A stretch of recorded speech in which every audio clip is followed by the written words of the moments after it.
I've been using this sketchbook for a while, and today I thought that I should paint the cover. I will keep it pretty simple and not paint anything too fancy. So if you want to paint your sketchbook similarly, you can follow along with me. Because this sketchbook is spiral bound, I will start with opening up the binding and taking the cover off. Usually when you are bending the spiral for the first time, it is pretty hard to open up, so this can take a long time. I would recommend using scissors to make it easier. Also, be careful to not use too much force, because it can break the binding. If your sketchbook or any notebook that you want to decorate is stitched and not spiral bound, you would be fortunate not to experience this struggle. After you open up the binding, just take the cover off. I'm going to be painting on just the front cover, but you can paint the back cover if you want to. I would recommend using acrylic paint or acrylic gouache because they are water resistant and do not break if your cover is bent. Choose a color to paint the whole cover of your sketchbook and to sort of prime it so that the paint would go smoother later on. You can also use gesso if you want to. I'm using a big paintbrush, a lot of white, and a warm tone brown. Make sure that you mix a lot of paint because if you run out of paint later and have to mix more of it, the color might differ. Then just coat the cover with paint, but be careful to not put too much so that it dries quicker. After that, use a hair dryer to speed up the drying process. Then do the same for the other side. After it dries, I put another layer of paint and repeat the process again. Because the cover that I'm painting on is very flimsy and thin, adding another coat of paint will make it thicker and more sturdy. This takes some patience, but it's worth it.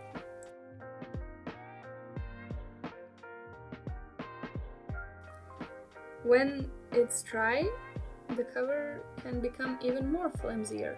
I think it's because the hair dryer mostly dries the surface of the paint and it still needs some time to soak into the paper, so I left it alone for a while. When the cover has fully dried, it's time for the fun part, painting your design. Because I decided to paint some branches with leaves, I picked up some different tones of greens, a yellow, and some browns.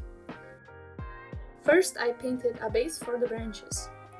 I loosely based them from a reference that I will leave in the description.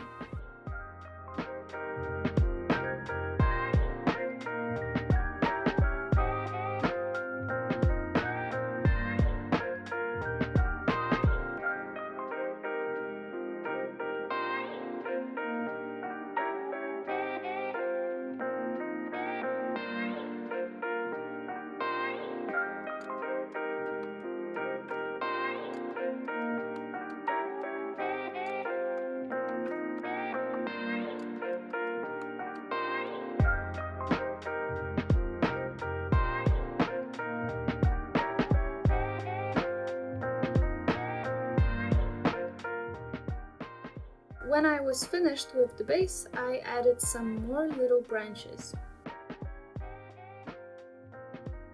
Then I started to paint on the leaves.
After painting on the base for the leaves, I jumped back to the branches and painted some shadows on them. I chose the light source to come from the right upper corner. I also added little bumps on them to make it look more organic. I basically did the same for the leaves and added shadows to them.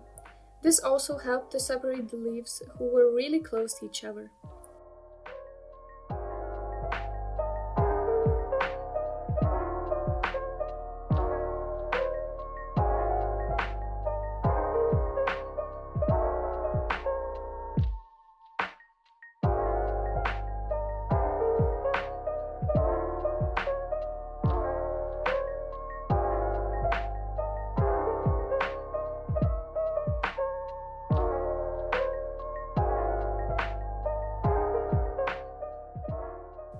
If you are mixing colors, try to make shadow colors more cool-toned and highlight colors more warm-toned.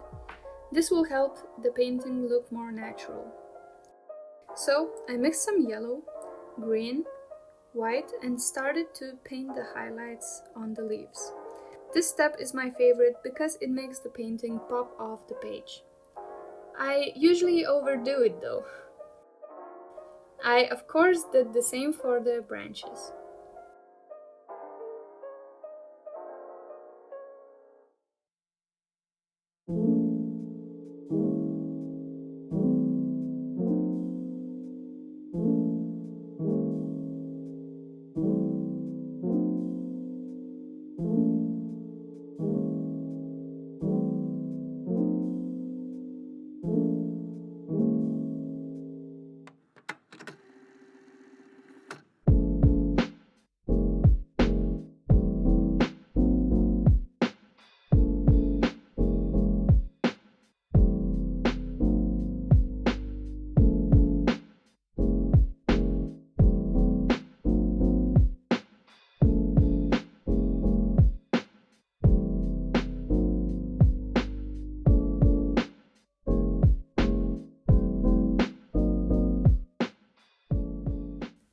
Because I wanted to add some color variation to the leaves, I put a cool tone green mid-tone and placed it in between the shadow and the highlight.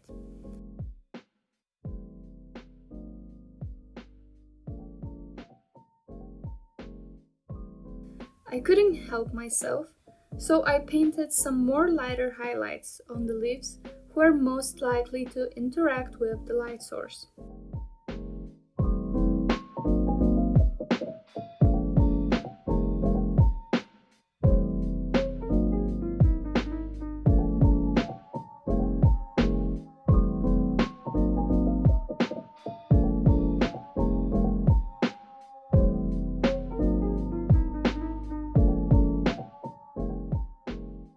Because I really love for my paintings to have high contrast, I added more almost white highlights.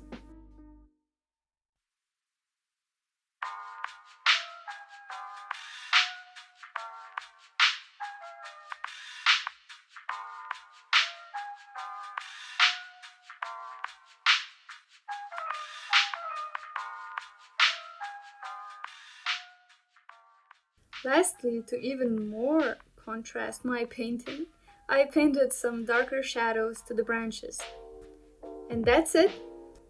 When it dries, just put the cover the same way you took it off. And then you are done! You should have a custom painted sketchbook cover. If you enjoyed this video, please subscribe and turn on notifications for my videos. And I see you in the next one. Bye!